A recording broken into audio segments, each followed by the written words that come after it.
اللهم محمد وآل محمد. اللهم صل على محمد وآل محمد. اللهم صل على محمد وآل محمد وعلى آله وصحبه الميامين المنتجبين. Masyiral muslimin rahimakumullah, kita bersyukur bersua kembali dalam keadaan sehat walafiat untuk meneruskan tadarus dan tadabbur surat Toha ayat 91 sampai 95. Jadi pada malam hari ini kita akan mentadarusi dan mentadabburi ayat 91 sampai 95 surat Toha. Untuk itu mari kita sama-sama masuk ke screen untuk membacanya bersama-sama.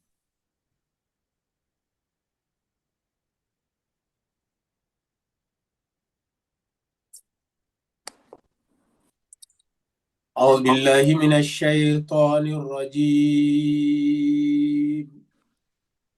بسم الله الرحمن الرحيم. أعوذ بالله من الشيطان الرجيم. بسم الله الرحمن الرحيم. قالوا لن نبرح عليه عاكفين. قالوا لن نبرح عليه عاكفين حتى يرجع إلينا موسى. حتى يرجع إلينا موسى. قال يا هارون ما منعك إذ رأيتهم ضلوا. قال لا منعك إذ رأيتهم ضلوا ألا تتبعني أفعصيت أمري. ألا تتبعني أفعصيت أمري. قال يا ابن أم لا تأخذ بلحيتي ولا برأسي. قال يا ابن أم لا تأخذ بلحيتي ولا برأسي. إني خشيت أن تقول فرقت بين وبين إسرائيل. إني خشيت أن تقول فرقت بين بني إسرائيل. أن تقول فرقت بين بني إسرائيل ولم ترقب قولي. أن تقول فرقت بين بني إسرائيل ولم ترقب قولي. قال فما خطبك يا سامري. قال فما خطبك يا سامري. صدق الله العلي العظيم. صدق الله العلي العظيم. اللهم صل وزد وبارك رسولنا هذه الأطهار ala rasulillah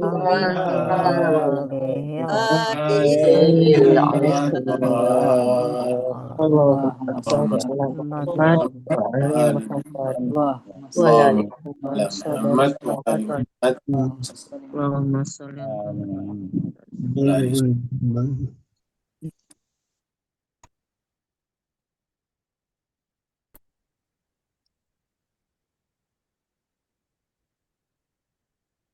Terima kasih banyak jemaah sekalian telah ikut membaca ayat-ayat suci Al-Quran. Kita sama-sama berdoa mengadu kepada Allah, semoga apa yang kita baca nantinya menjadi cahaya dalam hati-hati kita masing-masing, karena Al-Quran mengatakan dirinya adalah syifa, penyembuh.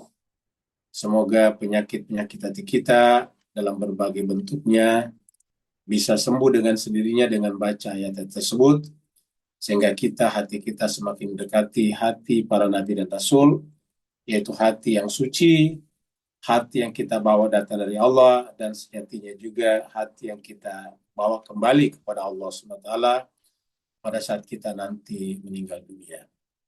Kita teruskan surat Toha, surat yang ke-20. Surat ini turun di Mekah, maka disebut dengan surat Makkiyah. Jumlah ayatnya 135 ayat, dan tadi kita baca sampai ayat yang ke-95. Seperti biasa kita mundur satu ayat, kita mulai dari ayat 90. Sebelum kita lanjut pada ayat-ayat selanjutnya. Di ayat 90 Allah SWT berfirman, A'udzubillahi minasyaitonirrajim, Bismillahirrahmanirrahim. Walaqad qala lahum Harunu min qabl. Jadi Harun sungguh telah berkata kepada mereka sebelumnya, yaitu sebelum mereka menyembah patung anak sapi yang terbuat dari emas karena perintah dari Samiri. Ya qaumi innama futintum bihi. Jadi kata-kata Nabi Harun ini, Harun telah berkata, wahai kaumku innama futintum bihi. Artinya Nabi Harun sudah menjalankan tugasnya, mengingatkan mereka bahwa kalian itu diuji dengan kejadian ini, yaitu diuji dengan pernyataan Samiri bahwa Nabi Musa tidak memilih pengganti sebelum dia pergi. Sehingga kemudian bebas kalian memilih Samiri. Ini adalah futintum, ini adalah fitnah. Ini adalah ujian. Artinya untuk menguji apakah kalian mengerti apa yang disebut dengan kenabian, apa yang disebut dengan agama samawi atau tidak. Wa inna rabbakumur rahman. Ingat, Tuhan kalian itu adalah pengasih. Tidak seperti Tuhan yang diperkenalkan oleh Samiri. Samiri memperkenalkan Tuhan itu membuat manusia berat. Bayangkan seluruh perhiasannya harus dikumpulkan, baru dibakar, dibuat menjadi patung anak sapi. Jadi kan memberatkan. Menjadikan umat sebagai objek eksploitasi. Jadi agama dijadikan sebagai kegiatan transaksional. Aktivitas agama dimonetisasi. Aktivitas agama semuanya dirupiahkan ataukah didolarkan. Nah, sehingga jemaah sekalian berbahagia, umat merasa berat memikulnya semuanya. Maka Nabi Harun mengatakan, Tuhan kalian itu pengasih, pemurah, tidak seperti itu, tidak memberatkan. Fattabi'uni, maka ikuti aku. Kalau kamu ikuti aku, ya sama dengan mengikuti Musa. Dan kalian pasti tidak akan berat. Ingat, Nabi Musa datang, tidak pernah memberatkan kalian, membebani kalian dengan agama. Justru Nabi Musa datang, membebaskan kalian dari berbagai macam belenggu-belenggu kehidupan. Jadi Nabi datang, membebaskan umat, membebaskan manusia dari belenggu kehidupan. Bukan justru datang untuk menjadikan umat terbelenggu, menjadi terbebani dengan agama ini. Maka oleh sebab itulah, supaya kalian jangan tereksploitasi oleh Samiri, fattabi'uni, ikutilah aku, ittibalah kepadaku, wati'u amri, dan patuhilah, taatilah perintahku. Ingat kita sudah bahas, karena Nabi Harun menggunakan kata amri, maka disebut dengan ulul amri. Dia memiliki otoritas untuk perintah Tuhan setelah Nabi Musa pergi. Sekarang kita masuk pada ayat 91. Nah, 91 ini adalah mereka tetap, ya mereka juga istiqomah dalam tanda petik ya, pada kesesatannya. Jadi mereka juga tetap pada kesesatannya, dia tetap teguh. Dan ini dibicarakan di sini. Jadi walaupun mereka sudah diingatkan oleh Harun bahwa kalian difitnah, tapi faktanya lihatlah bagaimana mereka ini yang disembah harta mereka sendiri. Yang dibuat jadi patung ini adalah perhiasan, gelang, kalung, anting, batangan, emas batangan. Terus kemudian dihancurkan, baru kemudian dibuatlah seperti ini. Jadi dibuat seperti ini, setelah itu mereka sembah pula. Inilah namanya kebodohan. Ini namanya irasionalitas.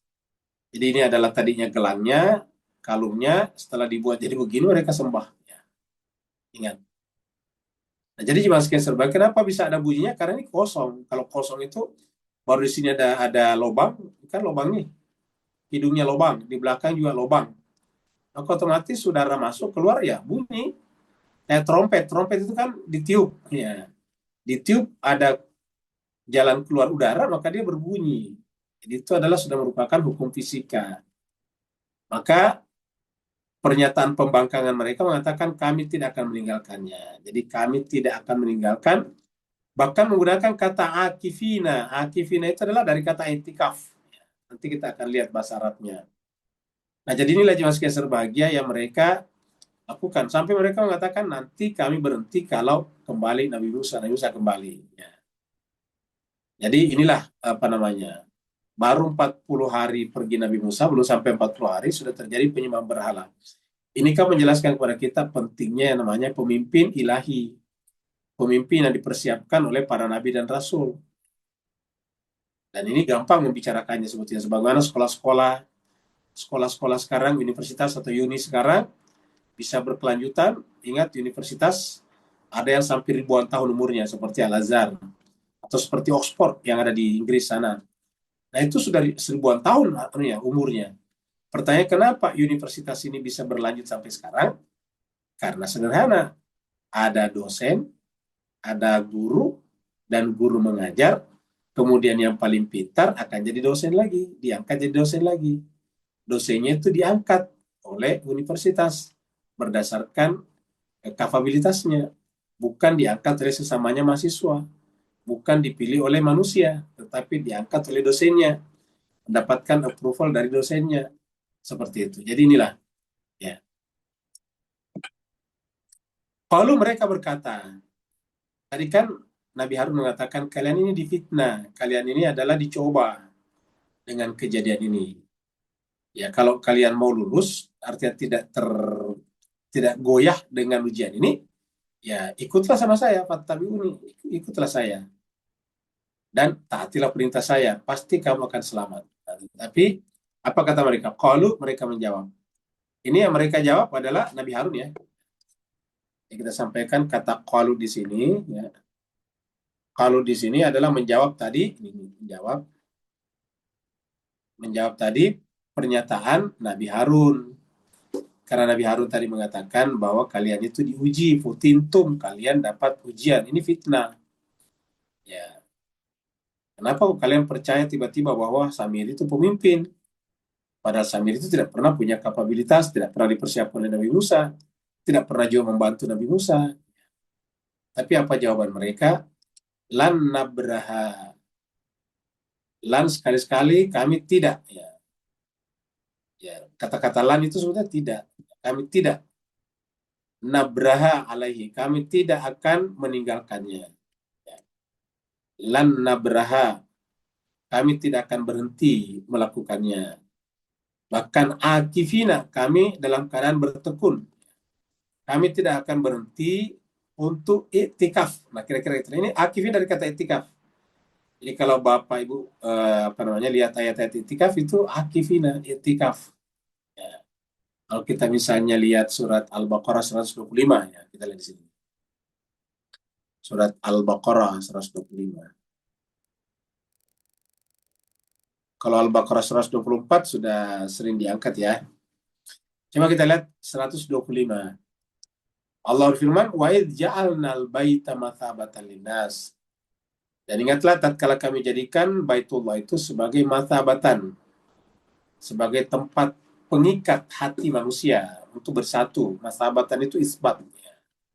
Linnasi untuk seluruh manusia. Wa amna sehingga mereka bisa jadi aman. Wattakhidhu dan jadikanlah min maqam Ibrahim musalla.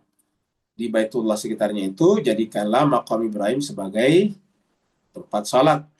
Wahidna dan kami berjanji ila Ibrahim kepada Nabi Ibrahim wa Ismail dan kepada Nabi Ismail antahira agar mensucikan baiti rumahku. Kata-kata baiti rumahku kata Allah. Itu Baitullah. Untuk siapa? Lit ta'ifin, untuk orang tawaf. Ta'ifin itu tawaf. Wal akifin. Nah, orang itikaf di sini tulisannya sama. Wal akifin war ruk'ai sujud. Di sini kita lihat akifinnya sama. Coba lihat sini. Nah, ini akifin sama. Tidak ada bedanya. Ini sama tadi ya, akifin. Bedanya kalau surat Al-Baqarah tadi ada alif lam ma'rifahnya, ada alif lamnya di sini. Itu aja bedanya. Kita tahu dalam bahasa Arab itu alif lam ma'rifah tidak merusak makna, cuma yang dimaksudnya jelas. Kalau alif lam ma'rifahnya ada, yang dimaksudnya jelas. Tiap buku tetap buku, cuma kalau ada alif lam ma'rifahnya kita tahu buku yang dimaksud. Tapi tetap buku. Jadi kata-kata kitab dengan Alkitab sama-sama buku. Bedanya kalau ada alif lamnya berarti jelas bukunya. Nah, begitu juga dengan ini. Nah, di sini katakan wal akifina. Jadi ada al akifin, wawnya tambahan. Tapi tulisannya sama, akifina juga. Ya, di sini juga akifina. Akifina. Jadi artinya apa? Itikaf. Itikaf itu terus-menerus tinggal di situ. Jadi kalau orang itikaf di masjid, tidak boleh keluar dari masjid, kecuali kalau terpaksa. Ya, darurat. Jadi namanya itikaf di masjid itu harus bertekun sampai di dalam surat Al-Baqarah tentang puasa dikatakan kalau orang itikaf di masjid itu tidak boleh pulang ke rumahnya untuk misalnya bercampur dengan istrinya, tidak boleh. Jadi namanya akifina itu benar-benar serius untuk itu. Ya. Tidak boleh kemana-mana. Di surat Al-Baqarah lain dikatakan wa antum akifuna fil masajid ya, seperti di sini. Al-Baqarah juga tapi 187 ya, tentang puasa. Sini ada kata-kata wala tubashirun ini. Kita karena ini panjang kita langsung ke sini. Wala tubashiruhunna dan janganlah kalian mencampuri istri kalian. Wa antum sementara kalian akifuna sama. Akifina sama dalam bahasa Arab. Akifuna fil masajid. Kalian itikaf di masjid. Jadi kita bisa dapatkan makna di sini bahwa mereka itu akifina benar-benar bertekun menyembah patung itu. Seperti yang kita lihat tadi pada ilustrasinya tadi, lukisannya tadi, gambarnya. Jadi benar-benar dikatakan lan nabraha alaihi akifina. Kami sama sekali tidak akan berhenti untuk itikaf. Itikaf artinya terus-menerus bertekun itikaf menyembah patung sapi tersebut. Ya mungkin Samiri menyampaikan juga kepada mereka bahwa ini adalah emas, maka siapa yang rajin menyembahnya dia akan mendapatkan rezeki berlipat dalam bentuk emas. Nah kira-kira gitulah. Siapa sih yang tidak mau kaya? Siapa sih yang tidak mau dapat harta banyak? Semua orang ingin harta banyak. Maka ketika misalnya Samiri mengatakan bahwa ini adalah harta, ini adalah ijel dan terbuat dari emas, ibaratnya itu ini adalah dewanya emas, maka kalau kalian menyembahnya, maka kalian akan diberikan kemudahan untuk mendapatkan rezeki dalam bentuk emas. Rezeki kalian melimpah ruah. Nah, karena untuk itu maka dia melakukannya. Di masyarakat kita jemaah sekalian, di masyarakat kita misalnya biasa dikasih kepercayaan. Kalau kau mengamalkan ini, kamu akan kaya. Biasanya mengamalkan. Ada lagi biasa namanya susuk. Ya, kalau kamu pasang susuk ini, nanti pelangganmu akan banyak, tergila-gila. Seperti itu. Pelanggannya nanti banyak. Jadi kan ada tuh kepercayaan seperti itu. Jadi pasang susuk, lalu kemudian nantinya pelanggannya nanti tergila-gila dalam pengertian rela ngantri panjang untuk membeli sesuatu. Nah, seperti itu. Nah, jadi ada saja dan banyak saja pesertanya, bahkan kalau perlu mengorbankan uang seperti itu. Saya mendengarkan itu berita di televisi pernah sudah lama. Ya, dia mengaku bahwa oleh seseorang itu dia dipasangi susuk, nanti dia akan menjadi kaya, dia akan nanti jualannya menjadi laku. Nah, dia harus pasang susuk, ya, pasang susuk di sini dengan di dagunya sini. Berapa bayarannya? Dibayar 5 juta rupiah. Jadi pasang 5 juta, pasang susuk. Nah, seperti itu. Kenapa dia rela pasang susuk dan bayar 5 juta? Karena dijanjikan tadi nanti daganganmu laku. Ya, seperti itu. Nah, jadi boleh jadi Samiri juga seperti itu. Sehingga sampai mereka mengatakan lan nabraha alaihi akifina hatta yarji'a ilaina Musa. Sampai Musa kembali lagi kepada kami. Jadi mereka percaya sungguh-sungguh bahwa Musa itu Rasul Allah. Tetapi yang mereka tidak percaya, yang menyebabkan mereka menerima Samiri adalah bahwa Nabi Musa pergi begitu saja dan tidak mempersiapkan penggantinya, apalagi menunjuknya. Nah, inilah penekanannya Al-Quran, bahwa Nabi itu sebelum meninggalkan umatnya, baik meninggalkan sementara seperti tadi Nabi Musa ke Gunung Tursina, ataupun meninggalkan selama-lamanya karena kematian, pasti telah mempersiapkan terlebih dahulu penggantinya, lalu menunjuknya. Supaya apa? Menghindarkan umat dari disesatkan oleh oknum-oknum atau pihak-pihak yang tidak bertanggung jawab, yang justru memanfaatkan keluguan umat untuk mendapatkan keuntungan pribadi. Kita lihat di sini kita lihat di sini. Ini Al-Quran ya. Surat Musyawarah. Nah, coba kita lihat di sini jemaah sekalian berbahagia, ini juga adalah surat 26 ayat 71. Ini juga adalah umatnya Nabi Ibrahim ya, yang juga menggunakan kata-kata akifina ini. Lalu mereka mengatakan, na'budu asnaman fanadallu laha akifin. Jadi mereka menjawab, faqalu, mereka menjawab. Menjawab siapa? Menjawab Nabi Ibrahim, karena ini cerita Nabi Ibrahim ini Ibrahim. Ya. Jadi ketika Nabi Ibrahim masih di Babilonia, menemukan umatnya itu menyembah berhala yang disponsori oleh Raja Namrud, maka kemudian Nabi Ibrahim coba mengingatkan mereka bahwa yang namanya patung-patung itu tidak bisa memberikan manfaat dan mudarat. Tapi apa kata mereka? Jawaban mereka adalah na'budu asnaman. Kami akan menyembah berhala-berhala tersebut. Panadallu laha akifin. Maka kami zallu di sini kami akan terus-menerus ya, nazallu, kami akan terus-menerus laha terhadapnya akifin lagi sama. Jadi akifin itu berketerusan. Jadi artinya apa? Ini sudah masuk ke dalam jiwa mereka. Orang yang itikaf di masjid misalnya kan berarti dia percaya sekali bahwa dengan itikaf di masjid itu mendapatkan keuntungan rohani atau manfaat-manfaat rohani, sehingga kemudian itikaf di masjid. Jadi fanazallu laha akifin. Jadi sama tadi kata-kata akifin. Dan hebatnya ini adalah yang akifinnya adalah asnaman. Tidak bolehkah kita akifin itikaf? Boleh, seperti tadi di Baitullah, di Mekah, atau di masjid, boleh saja. Karena itikaf di masjid, itikaf di Baitullah, yang kita sembah berketerusan adalah Allah, bukan asnam, bukan berhala-berhala. Beda tadi dengan kaumnya Nabi Musa, berhala. Kaumnya Nabi Ibrahim, berhala. Jadi seperti itu. Jadi boleh saja kita akifin iktikaf. Ayat 92. Ini adalah dialog Musa dan Harun.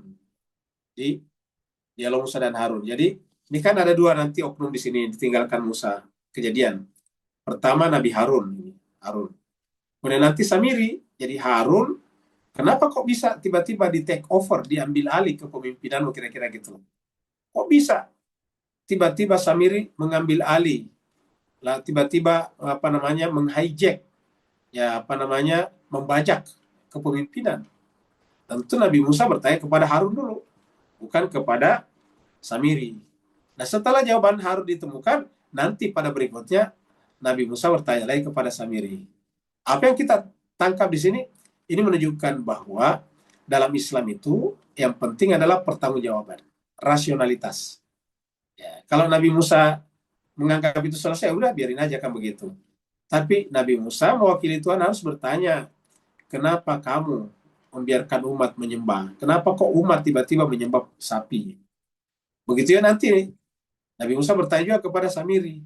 Persis seperti mana Allah bertanya kepada iblis. Ketika iblis itu tidak sujud, maka Allah pun bertanya, wahai iblis, kenapa kamu tidak sujud? Apa alasannya? Apa argumenmu? Apa argumentasimu sehingga tidak sujud kepada Adam ketika kuperintahkan? Nah, itu juga lah. Ya, karena dalam jawaban pertanggungjawaban itulah muncul alasan. Dan alasan itu sebetulnya penting. Karena alasan ini yang menentukan orang salah atau tidak. Yang bisa saja orang berbuat yang sama tetapi tidak salah karena alasannya benar. Ya, alasannya benar. Tapi bisa saja melakukan hal yang sama tapi karena alasannya salah, dia berdosa besar. Jadi alasan yang menentukan dan alasan itu adalah rasionalitas. Maka di sini kita lihat dialog Musa dan Harun. Di sini sumbernya ayat 92. Kemudian di sini Nabi Musa melihat dulu kesesatan menyembah patung.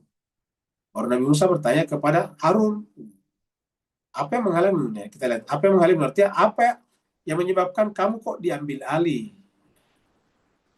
Diambil alih. Nah, jadi inilah menunjukkan bahwa yang namanya pemimpin harus minta pertanggungjawaban kepada yang dipercaya menjalankan tugas itu. Pala Nabi Musa berkata, ini Musa sekarang bertanya. Ya Harun, wahai Harun. Jadi yang pertama ditanya adalah Harun, pelaksana tugas legal dulu, yang legal dulu ya, Harun. Ya Harun, wahai Harun. Ma mana aka? Apa yang mencegah kamu? Apa yang menghalangi kamu? Ingat di sini menggunakan ya-nya itu ada matnya. Kalau yang kita baca tadi di mushaf yang lain itu nggak ada matnya. Sehingga tadi mushaf yang kita baca di sini. Jadi kalau Bapak perhatikan tadi di sini, ya ini. Oh ada juga ya, ternyata ada. Saya salah lihat tadi. Ini ada ya Harun. Jadi ada juga matnya. Ya. Jadi ada juga yang di atas. Ada juga ya. Nah, jadi ada ya-nya. Ya, mana tadi itu kalau tidak salah lihat. Nah ini nih ya. Iya benahuma ini yang saya lihat tadi. Mohon maaf saya lihat tadinya. Yang saya tidak lihat tadi tidak ada matnya nih ya benahuma. Jadi ya-nya. Harusnya kan kalau ya itu ada matnya. Ya benahuma. Tapi karena mungkin disambung. Karena ada matnya di sini. Ya benahuma. Ya, karena ada ada hamzah di sini, hamzah wasal, ya ibna. Maka disambung menjadi ya bena umma, tapi aslinya harus ada matnya. Nah, jadi kita lihat ya Harun, mamanaka iz ra'aitahum dallu. Kita artikan, yaitu ya Harun, apa yang menghalangi kamu untuk tidak menghentikan, kira-kira gitulah, untuk tidak menghentikan perbuatan Samiri atau perbuatan umat ketika akan menyembah patung. Iz ra'aitam, ketika kamu melihat mereka dalun tersesat. Jadi iz ra'aitam dalu, ketika kamu melihat mereka tersesat. Kenapa kamu tidak bertindak? Kira-kira gitulah. Ya, ketika kamu melihat mereka dalu tersesat. Jadi harusnya kan ada tindakan. Jadi ini menunjukkan kepada kita jemaah sekalian bahwa pemimpin umat itu pasti diminta pertanggungjawaban kalau umat mengalami ketersesatan. Tersesat di sini. Kalau umat tersesat, maka ada permintaan pertanggungjawaban kepada pemimpin. Makanya pemimpin di sini harus benar-benar dari Allah, karena tersesat atau tidak itu kan definisi samawi. Definisi samawi. Contohnya misalnya, kalau kita tawaf di Ka'bah, apakah itu berhala? Apakah itu adalah salah? Karena berputar-putar di Ka'bah kayak penyembah api berputar-putar di api. Nah, jawabannya jemaah sekalian berbahagia berdasarkan teks-teks Al-Quran dan Nabi contohkan bukan dosa. Selama kita tidak niatkan Ka'bah itu sebagai Tuhan. Tidak masalah, selama tidak diniatkan Ka'bahnya sebagai Tuhan. Karena di dalam surat Al-Quraisy dikatakan, "Falyabudu rabba hadal bait." Sembahlah Tuhannya bait ini, bukan baitnya disembah, tapi Tuhannya. Nah, maka butuh penjelasan seperti itu. Nah, maka oleh sebab itulah, butuh yang namanya contoh dan argumentasi ilahiyah juga. Maka di sini Harunlah yang dimintai pertanggungjawaban berkenaan dengan tersesatnya umat. Mamanaka Israel tahun mudallu. Sekarang kita lihat lagi di sini. Surat Sad. Surat 38-75. Ini juga ingat, iblis ini menggunakannya kata-kata mamanaka. Jadi manaka itu secara bahasa arti apa yang mencegahmu, tapi sebetulnya maknanya meminta pertanggungjawaban. Qala, Allah berfirman kepada iblis ini, pada saat iblis disuruh sujud dan tidak sujud. Maka Allah berkata, "Ya iblis, wahai iblis, ma mana'aka, apa yang menghalangi kamu? Apa yang mencegah kamu antas juga untuk sujud? Lima khalaqtu biyadaya, terhadap makhluk yang kuciptakan dengan tanganku sendiri. Biyadaya, dengan tanganku. Ini kan saya menciptakannya dengan tanganku. Memang ciptaan, khalaqtu itu artinya makhluk. Tetapi aku perintahkan. Di tempatnya dikatakan iz amartu, ketika aku perintahkan. Apa yang mencegah kamu untuk bersujud kepada makhluk yang kuciptakan dengan tanganku? Astakbarta am kunta minal alin. Apakah kamu merasa sombong atau merasa lebih tinggi daripada yang lain? Jadi dalam ayat ini menunjukkan kepada kita bahwa tidak boleh ada sifat istikbar pada jiwa, tidak boleh juga ada rasa ala, rasa alin, tinggi pada diri kita. Kata-kata al-alin untuk jamak dari ali. Jadi sini katakan lima khalaqtu biyadayya, yang aku ciptakan dengan tanganku. Nah, pertanyaannya mana'aka, apa yang menghalangi? Jadi ini menunjukkan bahwa dimintai pertanggungjawaban. Nah, jadi siapa saja nanti dimintai pertanggungjawaban. Misalnya umat setelah Nabi wafat kan terjadi perang saudara tuh beberapa kali. Sampai sekarang sering terjadi perang saudara. Tentu nanti ada yang dimintai pertanggungjawaban di akhirat. Pasti ada yang dimintai pertanggungjawaban di akhirat. Kita sudah bahas di surat Al-Baqarah 166-167. Bahwa mereka yang tidak dipilih akan dimintai pertanggungjawaban oleh Allah, dan karena mereka tidak bisa menjawab dengan benar, maka mereka juga digiring masuk ke dalam neraka. Jadi inilah. Maka karena iblis tidak bisa menjawab dengan benar, maka iblis nanti digiring masuk ke dalam neraka. Di pertanyaan mana akan di sini sama tadi.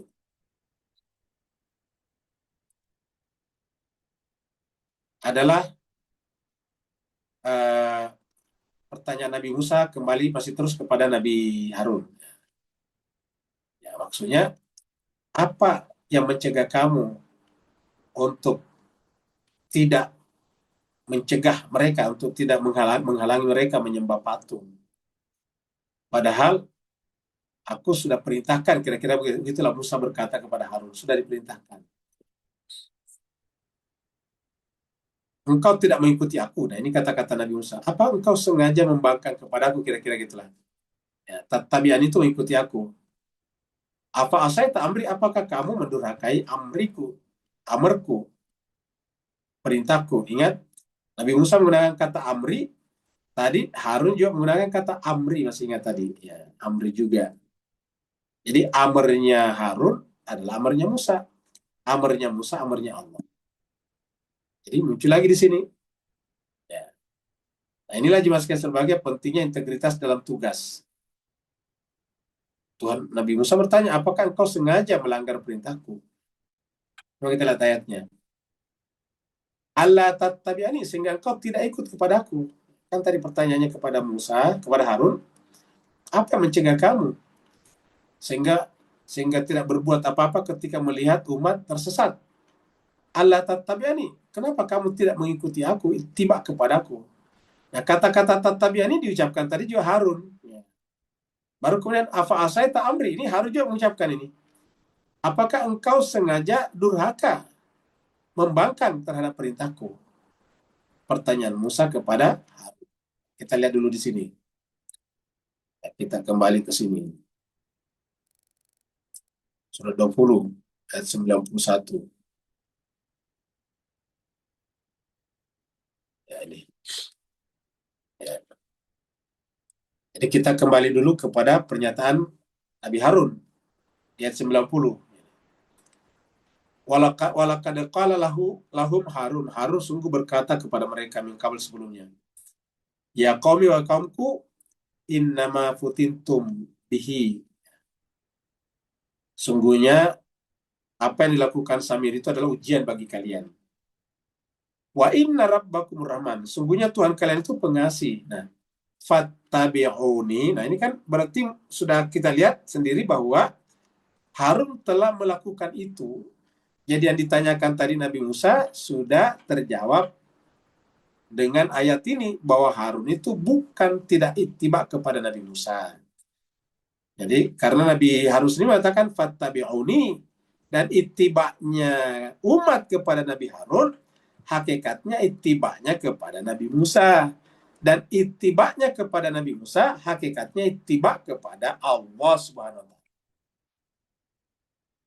Makanya di surat yang lain dikatakan, Nabi mengatakan qul in kuntum tuhibbunallah fattabi'uni yuhibbukumullah.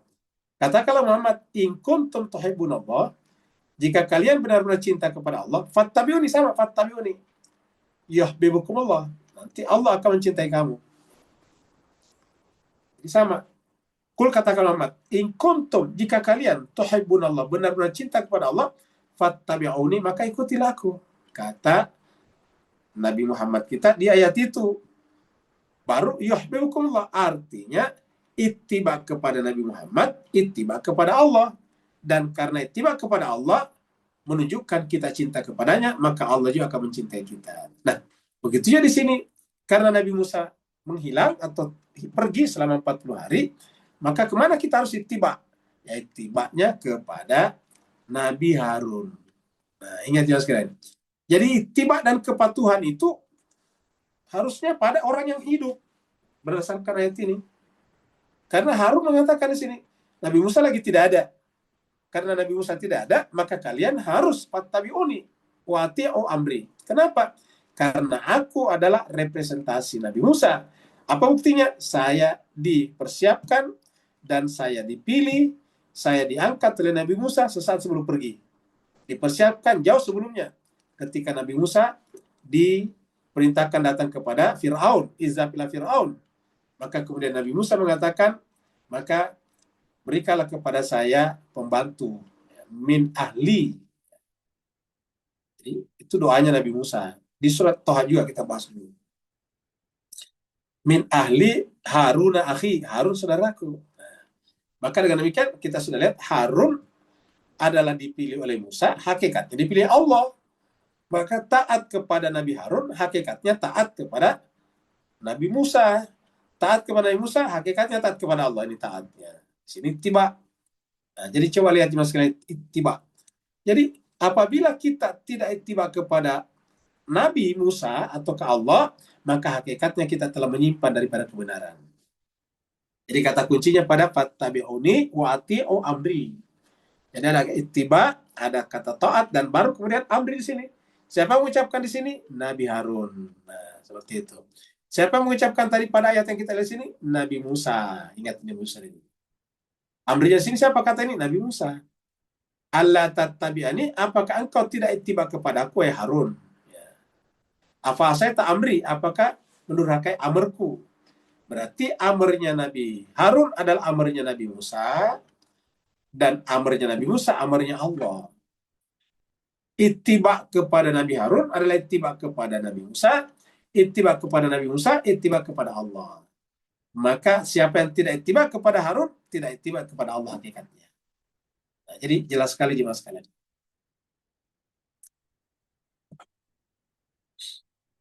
Hikmah kesatuan. Jadi jemaah sekalian berbahagia, kita ke sini dulu tadi ya, belum kita lihat ke sini tadi. Yang ketiga ini surat Hud dulu kita lihat. Ini kita lihat surat 11 ayat 63. Qala, ini adalah cerita Nabi Saleh di surat Hud ayat 63. Qala, berkata Nabi Saleh, ya qaumi wahai kaumku, ara'aitum, bagaimana pendapat kalian?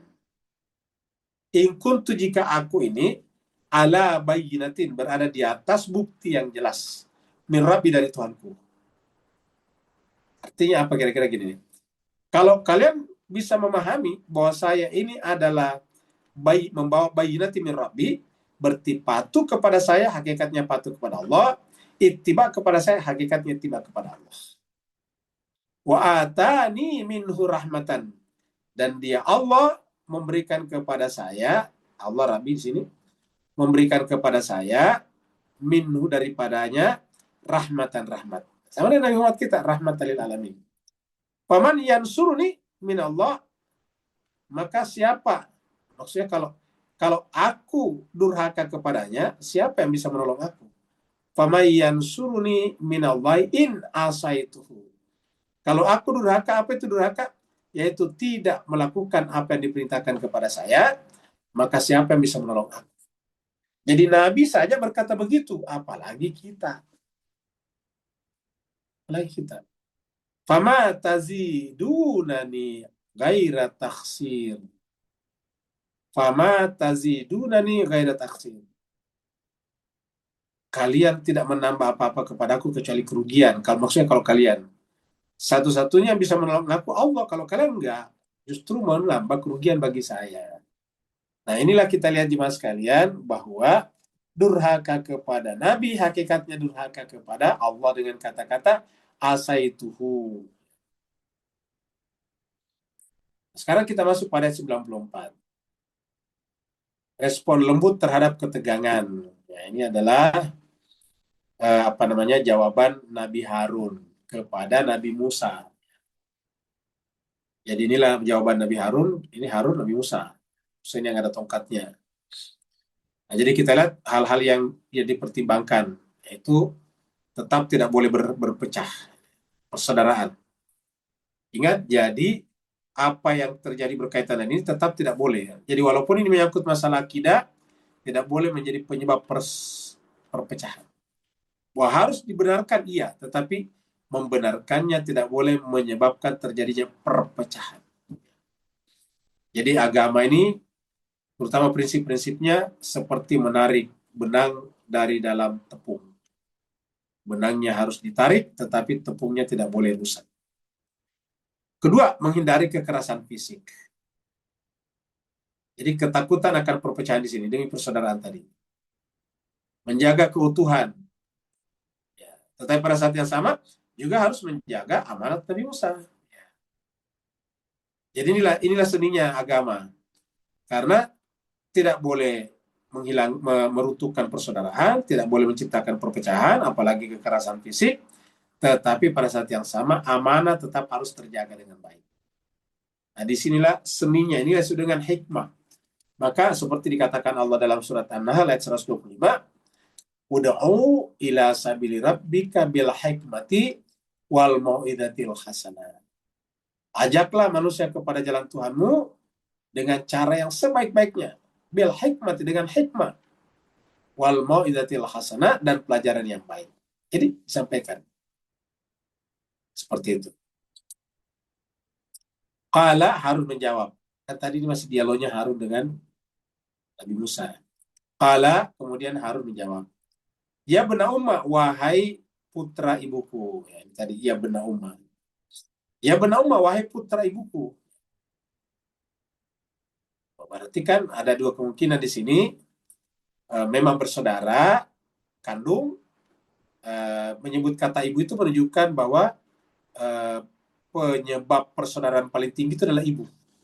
Ibu lah. Yang kedua, bisa juga kita artikan secara harafiah bahwa Musa dan Harun itu hanya bersaudara secara ibu, tidak bersaudara secara ayah. Bisa saya begitu. Sehingga Nabi Harun mengatakan ya bena Umma, bukan ya bena Abi, ya bena Umma, atau ya bena Aba, tetapi ya bena Umma. Wahai putra ibuku, la ta'khuz bilihyati, jangan engkau menarik janggutku.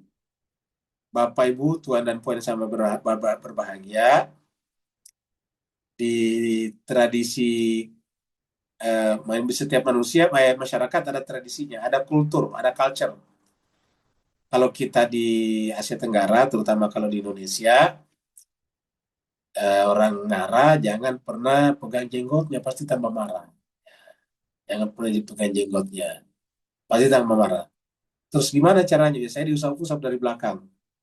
Kalau di negara kita Indonesia biasanya diusap-usap. Saya yakin di Malaysia, Singapura sama juga. Karena kita punya kultur hampir sama. Jadi biasanya dilus-lus di belakang, baru berhenti marah biasanya. Jangan dipegang jenggotnya, pasti dia merasa dihina. Sebaliknya kalau di Timur Tengah, Arab, justru terbalik. Ya. Kalau ada orang marah, dilus-lus jenggotnya, dipegang jenggotnya, begitu Pak Bos kalian.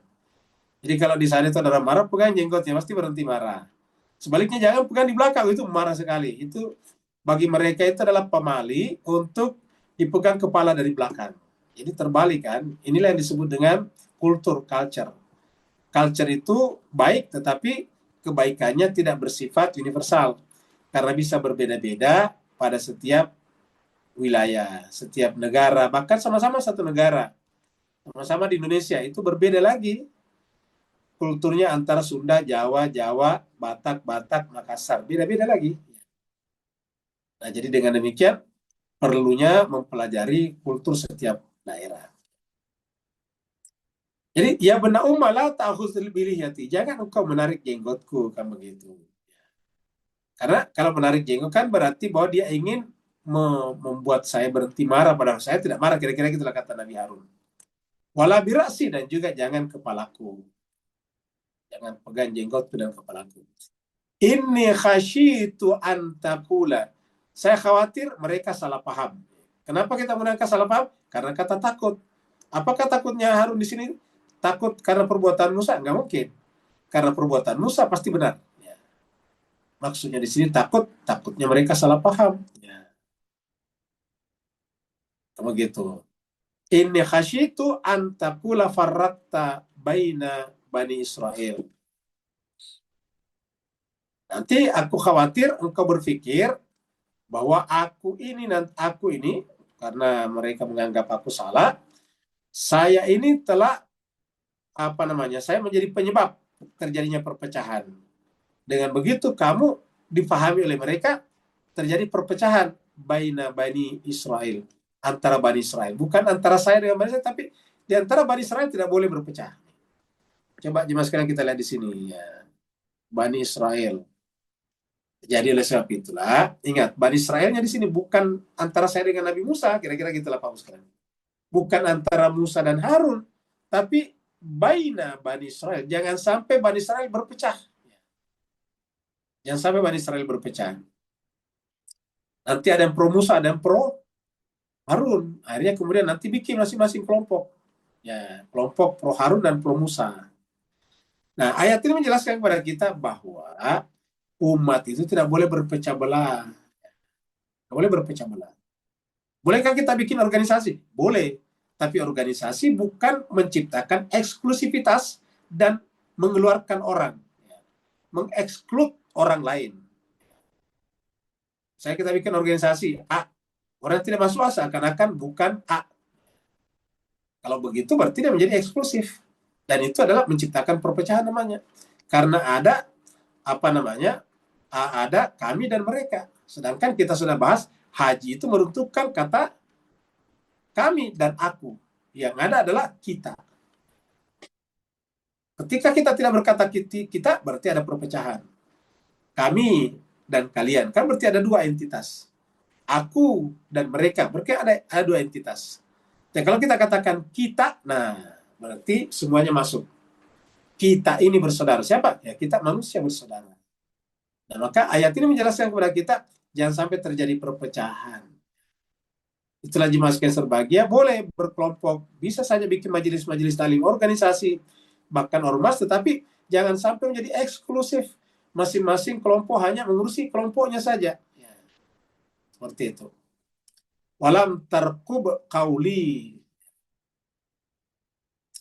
Dan jangan sampai nanti mereka berpikir bahwa ya aku tidak memelihara amanat. Aku tidak memelihara amanat. Ataukah kamu tidak menjaga menjaga kepercayaanku kepadamu. Seperti itulah amanatku maksudnya di sini. Kita lihat di sini. Surat Al-Araf. Ini kita sudah bahas juga yang lalu, tapi kita ulangi kembali karena begitu pentingnya ayat ini. Walamma raja'a Musa ila qaumi, tatkala Musa kembali kepada kaumnya, ghadban dalam keadaan marah, asifah dan sedih. Qala, dia berkata, bisama khalaftumuni. Kita ulangi lagi. Menggunakan kata khalaftu, khalifah. Alangkah buruknya kalian mengkhalifai aku sepeninggalku, mimba di sepeninggalku. Jadi artinya apa? Ada dua jenis kekhalifahan atau khilafah. Ada khilafah yang benar sesuai dengan yang dipersiapkan Musa, dan ada khilafah yang tidak benar yang tidak sesuai dengan yang dipersiapkan Musa. Ketika masyarakat menganggap Samiri sebagai khalifah, ini adalah khilafah yang salah karena tidak sejalan dengan yang digagaskan oleh Nabi Musa. Tapi seandainya mereka mengikuti Harun, maka itu adalah sistem kekhalifahan yang benar. Karena Harun dipersiapkan dan dipilih oleh Nabi Musa. Ya, seperti itu.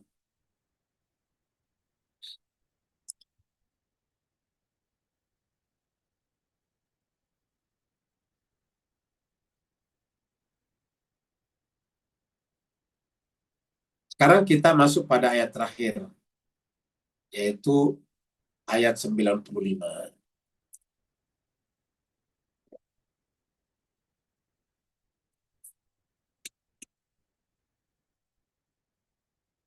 Tadi sudah selesai ya dialog antara Musa dan Harun. Sudah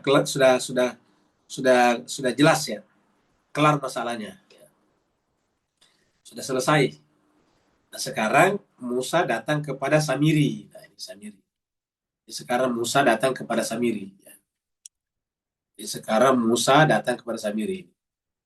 Karena Samiri lah menjadi sponsor utama umat menyembah benda duniawi. Samiri pelaku. Nabi Musa penanya. Ya. Ini pertanyaannya. Kita lihat. Qala, berkata Nabi Musa kepada Samiri. Jadi sekarang sudah selesai Nabi Harun. Berkata kepada Samiri. Ya, fama khatbuka ya Samiri. Apa khatbunya? Kata-kata khatbah itu khutbah. Apa pendapatmu? Jadi sama tadi. Apa pertanggungjawabanmu? Apa alasanmu? Khatbuka khutbah. Jadi ingat jelas sekali lagi, orang yang berbicara di depan kita itu namanya mukhatab, orang kedua. Fama khatbuka ya Samiri. Apa maksudmu? Apa alasanmu? Apa apa motifmu? Apa argumentasimu? Ya Samiri, sehingga kamu bisa mengajak atau bisa kamu mengajak umat untuk menyembah sapi, patung anak sapi. Nah, jadi ini pertanyaan Nabi Musa. Jawabannya nanti pada ayat berikutnya, ayat 96 dan seterusnya. Jadi 96 dan seterusnya adalah berbicara tentang Samiri. Kenapa Samiri bisa melakukan itu? Nah, nanti kita akan bahas pada pertemuan sebelumnya. Jadi pertemuan kita sekarang 5 ayat lebih kepada Nabi Musa meminta pertanggungjawaban kepada Nabi Harun. Sekarang Nabi Harun sudah selesai, jawabannya semuanya sudah bisa dipertanggungjawabkan, maka kemudian sekarang gilirannya Samiri. Kita lihat di sini surat 51, surat Az-Zariyat. Ini adalah kata-kata khatbukum juga. Ini ketika rasul-rasul datang kepada Nabi Ibrahim. Rasul-rasul itu adalah malaikat, yani para utusan. Ketika rasul-rasul atau para malaikat datang kepada Nabi Ibrahim menyuguhkan kepadanya makanan, tetapi mereka tidak memakannya.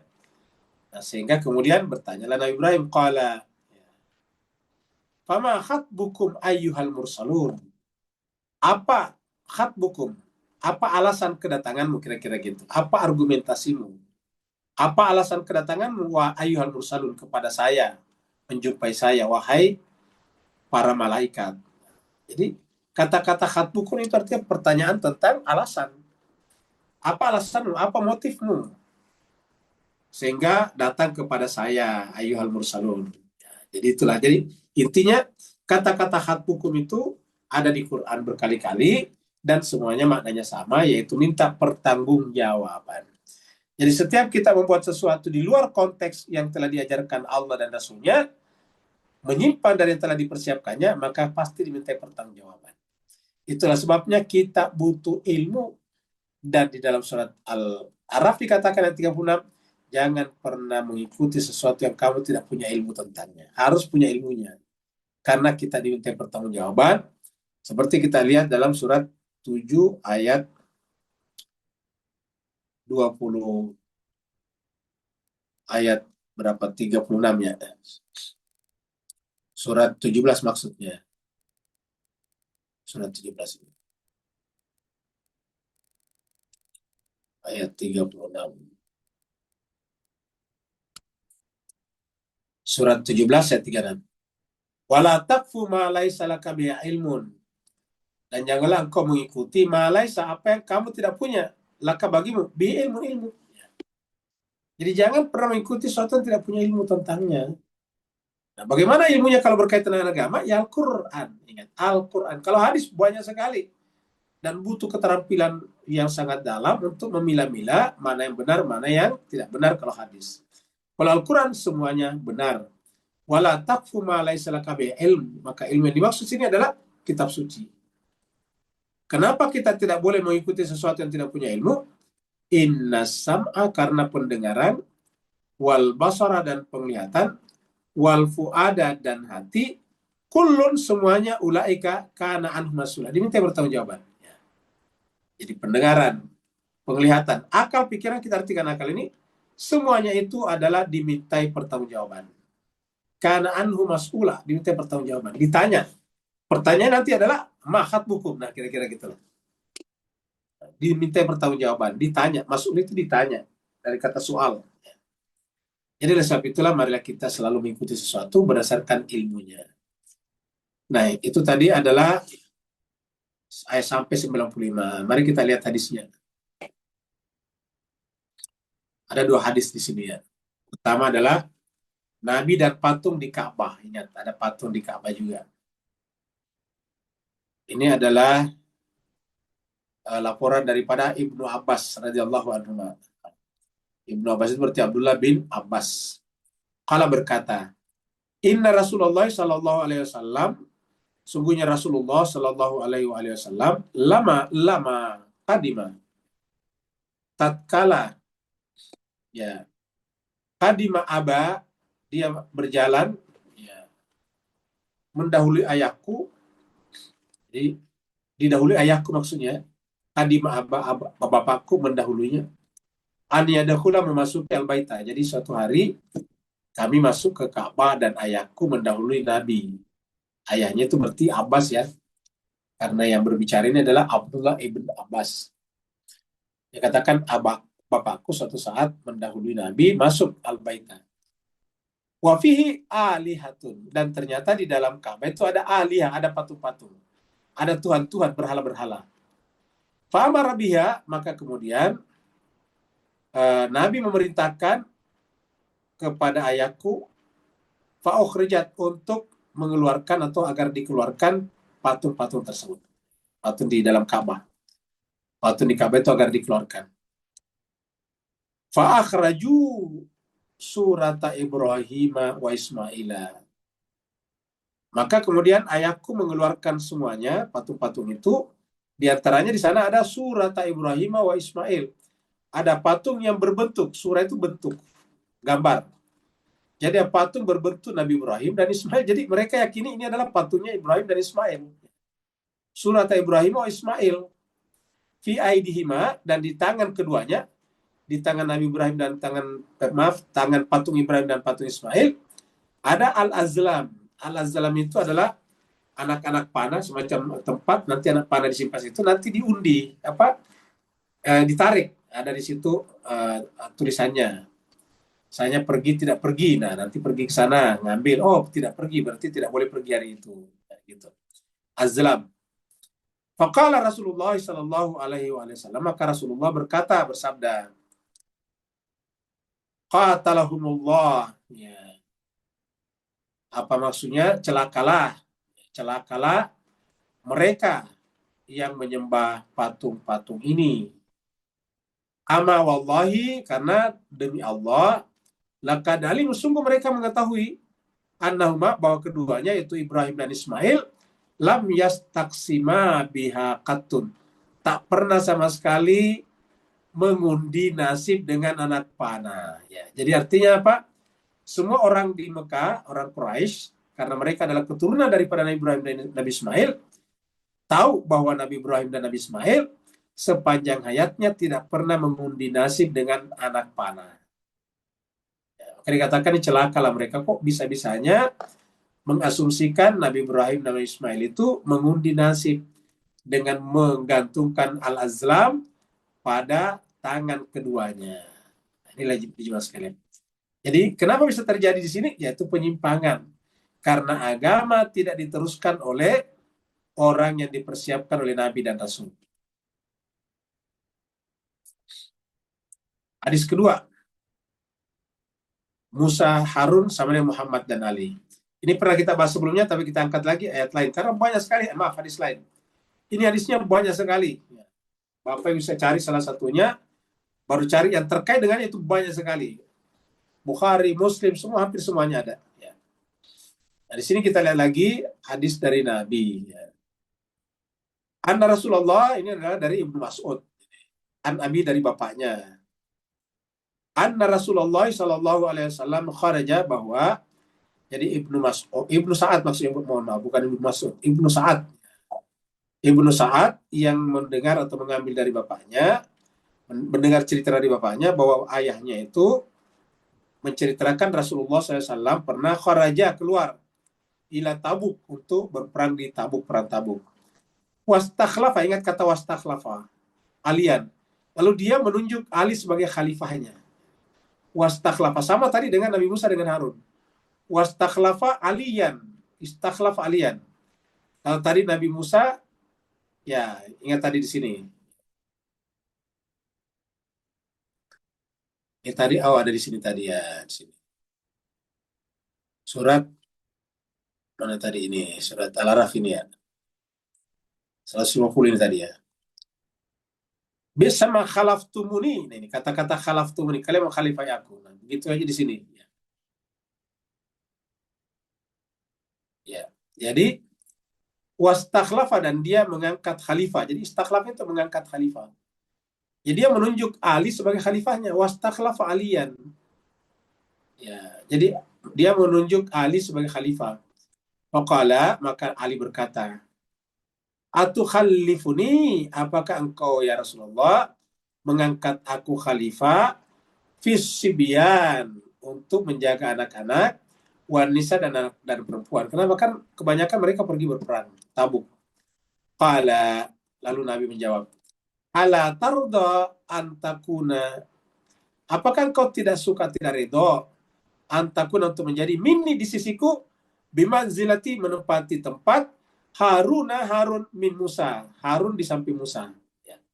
Apakah engkau tidak reda menempati posisi di sisiku seperti mana posisi Harun di samping Musa? Illa annau laisa nabiyyun ba'di, kecuali bahwa tidak ada lagi nabi setelahku. Jadi menggunakan kata istakhlafa juga di sini. Berarti ayat ini menjelaskan kepada kita bahwa Nabi telah mempersiapkan Ali sebagai khalifahnya di sini. Ya. Hadis Bukhari nomor 4064.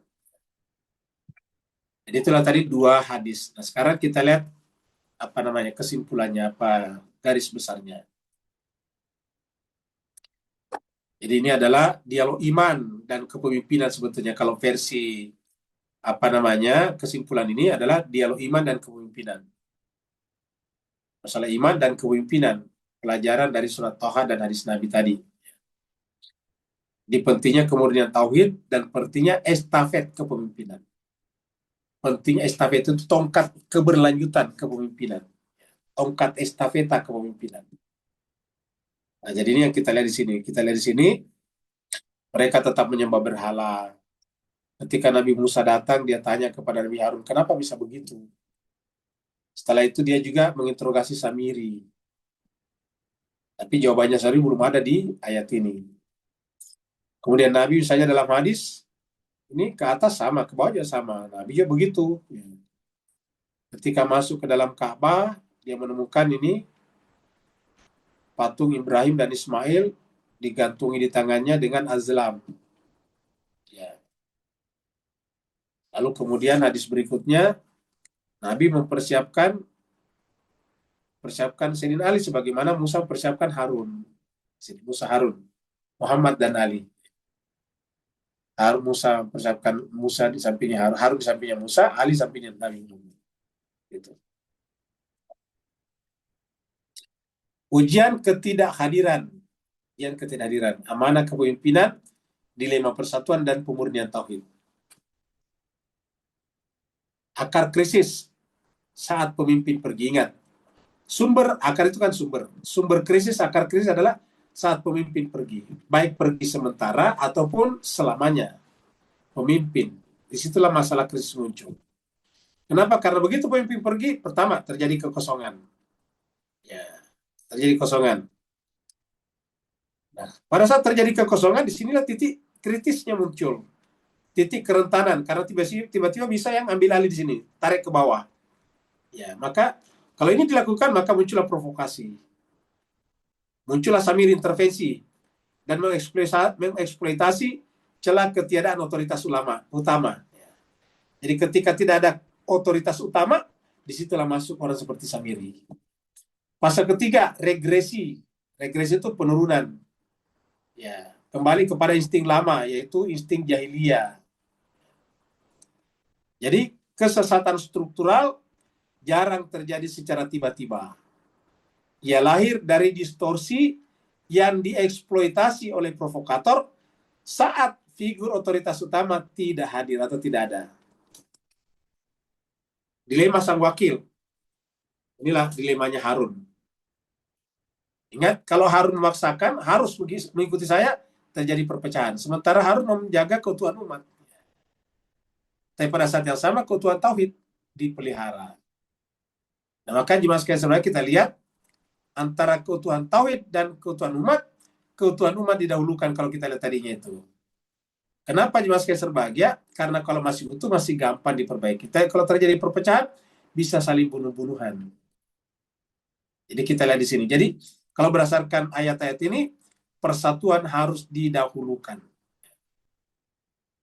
Tauhid dilakukan, tapi jangan sampai menjadi penyebab runtuhnya persatuan. Pertanggungjawaban mutlak. Jadi pertanggungjawaban mutlak itulah jalan keluar daripada krisis. Interogasi sistem yang ditanyakan oleh Nabi Musa adalah sistem kepada Harun. Jadi sistemnya, apa yang menyebabkan kamu membiarkan mereka? Itu kan sistem. Kemudian Samiri, interogasi motif. Apa motifnya? Jadi kepada Harun sistem, karena kan ini sistem kenabian. Sedangkan kepada kami motifnya, apa motifnya? Kalau Samiri sudah di luar sistem, sudah menyalahi sistem. Tidak perlu ditanya sistem. Yang ditanyakan adalah motif. Kalau Harun pertanyaannya sistem. Jadi nanti Nabi Musa menanyakan kepada Harun untuk menggali mengapa sistem pertahanan umat gagal beroperasi. Sedangkan kepada Samiri menggali motif dasar dari sang perusak akidah. Nah, ini tadi kita lihat ya, ada patung tadi, ya, patung Nabi Ibrahim dan patung Nabi Ismail disimpan di tangannya azlam, ngundi. Ya.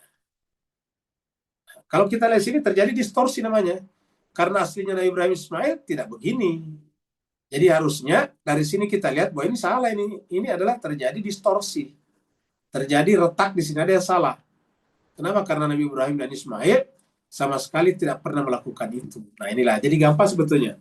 Tinggal direfleksikan pada cermin ini. Tokoh suci, Nabi Ibrahim kan tokoh suci. Kok tiba-tiba dibuat seperti penyembah berhala? Dibuat menjadi dikasih al-azlam. Panah untuk mengundi nasib. Inilah jemaah sekalian. Sekarang pendelegasian amanah sepanjang masa. Jadi ingat, sepanjang masa.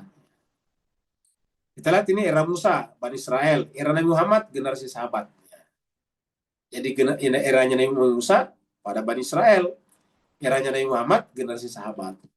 Konteks ketidakhadiran. Ya, Konteksnya Nabi Musa pergi memenuhi panggilan Allah ke Gunung Tursina, miqatur Rabi.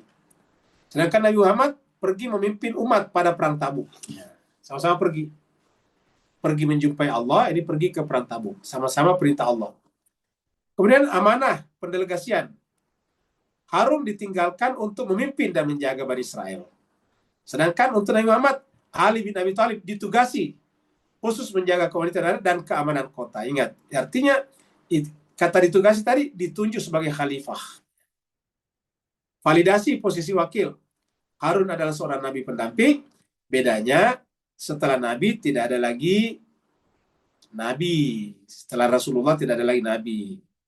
Nah, kalau begitu apa? Nah, harusnya tepatnya disebut sebagai pemimpin saja atau imam. Kesimpulannya, nih, kepemimpinan berbasis tauhid. Jadi kepemimpinan berbasis tauhid itu ada 3 sudutnya. Ada 3 sudutnya. Yang pertama dulu adalah kepemimpinan. Harus ada kepemimpinan. Dan pemimpin itu tegas. Apa tegasnya? Mempersiapkan penggantinya, mempersiapkan wakilnya di sini. Jadi pemimpin harus mempersiapkan wakilnya, dan pemimpin itu meminta nanti pertanggungjawaban dari wakilnya yang ditugasi pelaksana tugas. Maka di sini kita lihat ada sang wakil juga harus seperti di sini, bijaksana juga. Karena memikul beban terberat, menjaga keseimbangan antara persatuan dan kemurnian ajaran. Sedangkan yang ketiga adalah kemurnian. Ya, kemurnian akidah, kemurnian agama harus dijaga. Ini ada 3 hal kepemimpinan. Jadi pemimpin itu satu harus mempersiapkan pelaksana tugas demi menjaga kemurnian daripada ajaran agama. Makanya jemaah sekalian, karena menjaga kemurnian agama itu penting, tetapi jangan sampai juga menyebabkan terjadinya perpecahan. Saya kira inilah yang kita bisa simpulkan dari 5 ayat yang kita bahas pada kesempatan malam hari ini, yaitu ayat 91 sampai 95. Yang mau bertanya dipersilakan. Waalaikumsalam. Waalaikumsalam warahmatullahi wabarakatuh. Silakan Pak Nur.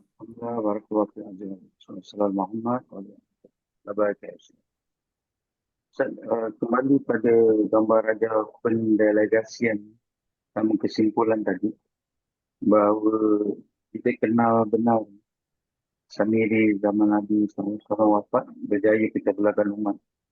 Tapi zaman Imam Mahdi alaihissalam, supaya pisang tak buah 2 kali, siapa patut kita waspada? Barakallahu fiikum. Nah, jadi menarik juga sekali. Mari kita kembali dulu tadi, lihat ini tadi hadisnya di atas ini ya. Kita lihat hadisnya di sini. Kita angkat kembali hadis ini. Jadi ini adalah kata-kata istakhlifuni. Ya, ini kata-kata istakhlifuni. Nah, ini kita lihat ini wastakhlafa. Dan dia Nabi mengangkat Khalifah Ali. Nah, kita lihat ayatnya di sini. Ini tadi surat Al-Araf 150. Kita mundur ke 142. 142.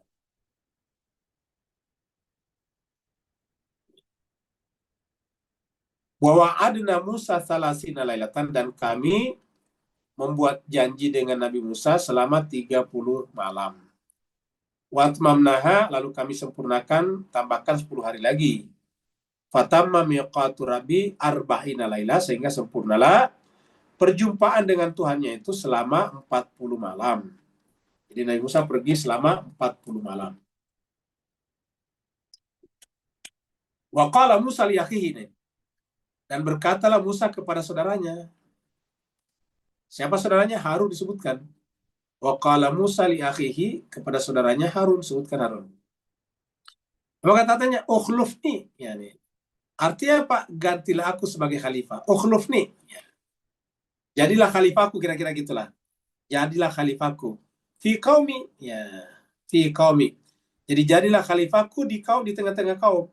Nah, di sini tadi menggunakan kata istakhlafa. Istakhlafa. Kenapa? Karena ini menggunakan bentuk ketiga istakhlafa. Ya. Dia memilih, Nabi memilih Ali sebagai khalifah. Kalau tadi kan Nabi Musa berkata kepada Harun, "Wahai Harun, ukhlufni, jadilah khalifahku." Kalau di sini Nabi mengangkat Ali sebagai khalifah, wastakhlafa aliyan. Nih salah tulis, harusnya bacanya ini aliyan ya, bukan aliin.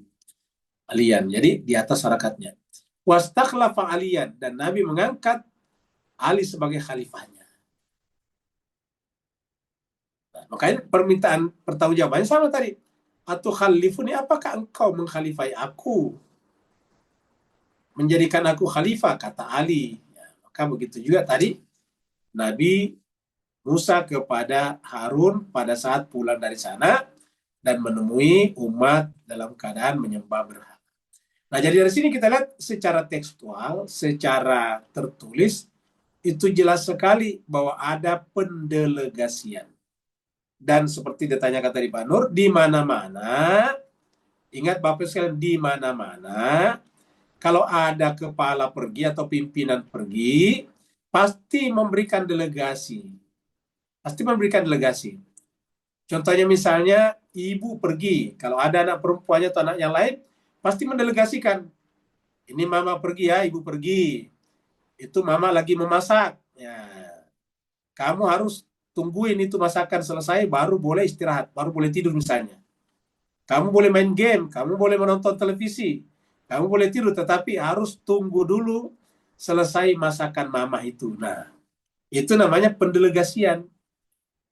Kepala sekolah pergi, misalnya kepala sekolahnya di Batam sana, terus dipanggil ke Jakarta oleh menteri, maka kepala sekolah pergi, ya, misalnya 1 minggu.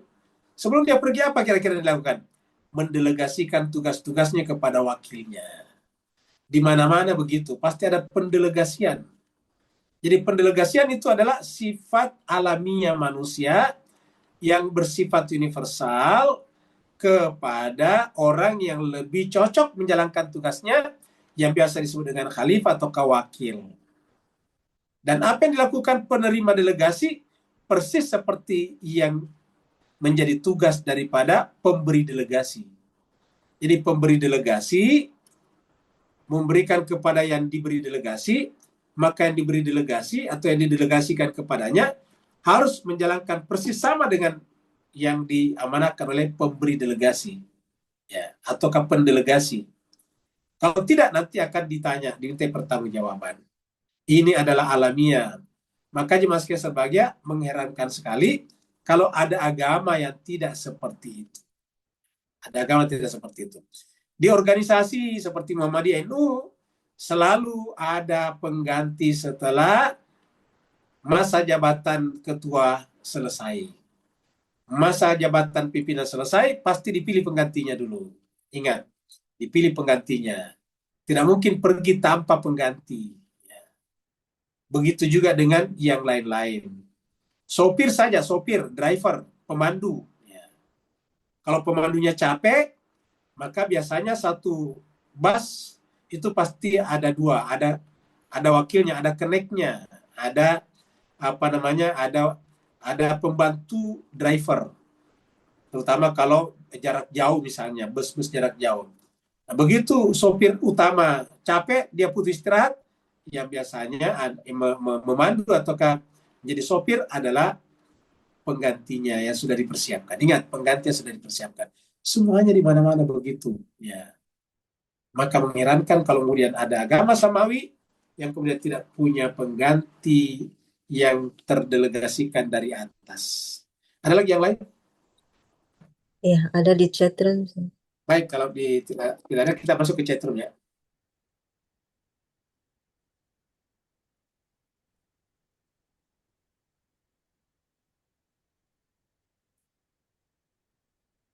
Pak Burhan, seringkali akidah itu menjadi taruhan akan perpecahan umat. Betul sekali. Ya. Harusnya akidah itu kan sifatnya individual, pribadi.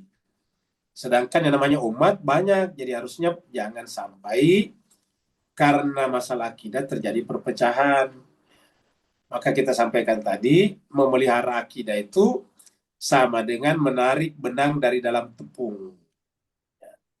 Pertanyaan Pak Burhan, di manakah batas akan hal ini?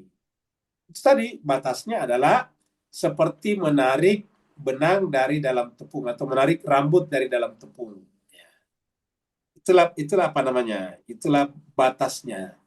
Jadi harus tetap dilakukan itu perbaiki umat, tetapi tidak boleh menyebabkan perpecahan. Kalau begitu, di mana masalah? Di mana anunya?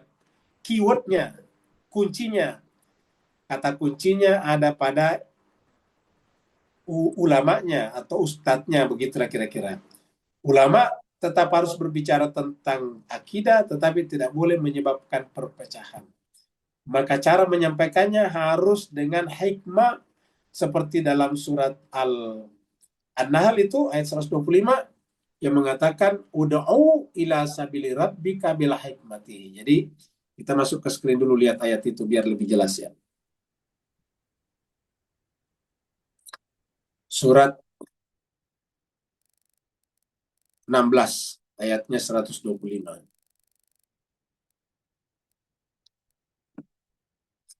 Ud'u ila sabili rabbika. Ajaklah manusia kepada jalan Tuhanmu. Apa jalan Tuhan itu? Tentu akidah tadi. Karena jalan Tuhan yang dimaksud di sini di hati, di kalbu, bukan di jalanan aspal, bukan di jalanan beton. Jadi ud'u ila sabili rabbika. Ajaklah, serulah manusia kepada jalan Tuhanmu, tetapi dengan catatan bil hikmah, dengan arif bijaksana. Wal mau'izatil hasanah. Jangan sampai menimbulkan perpecahan, yaitu harus dengan pelajaran yang baik. Kalau terjadi diskusi, wajadilu billati hiya ahsan. Lakukanlah dengan cara yang paling baik. Ya. Ingat, jalan yang paling baik. Jadi ini harus kita lakukan. Seperti juga dalam surat Ali Imran, surat 3. Ayatnya 103. Ini juga sudah ayat ini terkenal. Wa tasimu bihablillah jami. Jadi kata-katanya berpegang teguhlah kepada tali agama semuanya. Di belakangnya wala tafarraku. Jadi dua di sini Pak Buran. Berpegang teguh kepada tali agama Allah, ini kita sebut akidah, tapi ingat wala tafarraku, jangan sampai berpecah. Jadi ini kata-kata yang bagus. Berpegang teguhlah kepada tali agama Allah, ini adalah akidah, tapi ingat wala tafarraku, jangan sampai berpecah. Kenapa? Karena kalau terjadi perpecahan, permusuhan, nah itu adalah neraka ini. Wadhkuru ni'matallahi alaikum idh kuntum a'daan. Ingatlah nikmat Allah kepada kalian ketika kalian dulu di zaman jahiliyah bermusuh-musuhan. A'daan, bermusuh-musuhan. Fa'allafa baina qulubikum.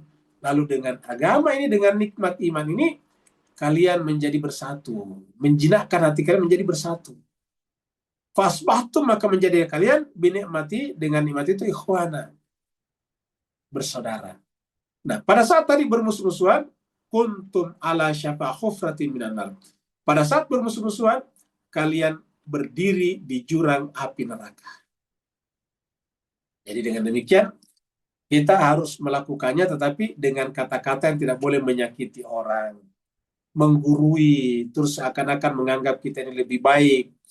Walaupun kita tahu bahwa kita memang benar, tapi jangan sampai ada kesan kita itu lebih baik.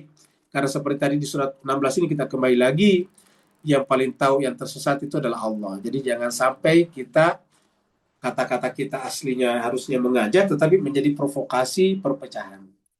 Ini tadi, ud'u ila sabili rabbika bil hikmati wal mau'izatil hasanah wajadilhum billati hasan inna rabbaka, sungguhnya Tuhanmu lah, huwa a'lamu, yang paling tahu, biman dhalla an sabili, siapa yang sesat dari jalannya. Jadi nggak perlu kita memberikan kesan menggurui, apalagi menjudge ya.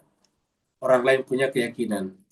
Wa huwa a'lamu, dan dialah Allah yang mengetahui, bil muhtadin, orang yang mendapatkan petunjuk. Terima kasih banyak atas perhatian Bapak Ibu sekalian, mohon atas segala kekurangan. Wa'alafu minkum. Wassalamualaikum warahmatullahi taala wabarakatuh. Waalaikumsalam warahmatullahi wabarakatuh. Terima kasih banyak Pak Ustadz, Bu Ayu. Terima kasih Bu Ayu.